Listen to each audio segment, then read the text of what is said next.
I was diagnosed with breast cancer in March of 2001. As I went for my routine mammogram, I thought, oh, this is the age when my aunt was diagnosed with breast cancer. Oh, well, doesn't matter, she's a paternal aunt. And the next thing I knew, I was being given a diagnosis. Pretty difficult for me because it was my second cancer diagnosis. And I thought, is this my life from now on? I'm just going to get diagnosed with cancer after cancer. Of course, that hasn't been true. It was scary. It was all new to me. When I went in to have a lumpectomy, one of the things they said to me was, depending on what we find, we may or may not remove your breast. And you'll wake up with that having been done. And so you kind of are in this uncertain world. So after the lumpectomy, when I woke up, I still had my breast. One was just a little less breast than the other. So the next step was to decide whether or not to do radiation. And then I had 5 weeks of radiation therapy.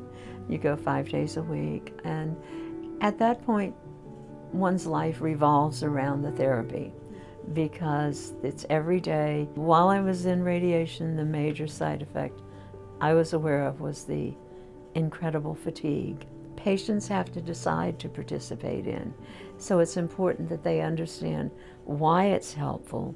And I always think of it in terms of risk balance. Yeah, there's risk with radiation, but are the risks without it greater?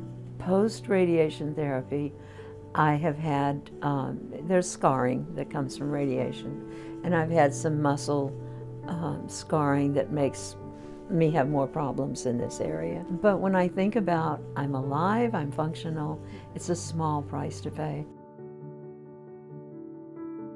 I've been very lucky. I've been able to resume my life in a meaningful way. I see myself as a person who has had cancer and has to live with it, but the cancer doesn't have me. Emotional recovery is about being honest with self, about this is where I am. How do I take the things that are going on in my body, the cancers, the treatments, and still be the best person I know how to be, live a rich, meaningful, engaged life. So my reaction was, I think I need to find something different to do with my life. I decided I'm going to do things I've never done before, never thought I could do before, and I thought, I've never drawn before. I'm going to draw, and every day I was in treatment, I drew a picture. I would see the cancer, I would see my breast as a beautiful garden of flowers, and the cancer was a dandelion that got in. We were ridding my garden of the weeds.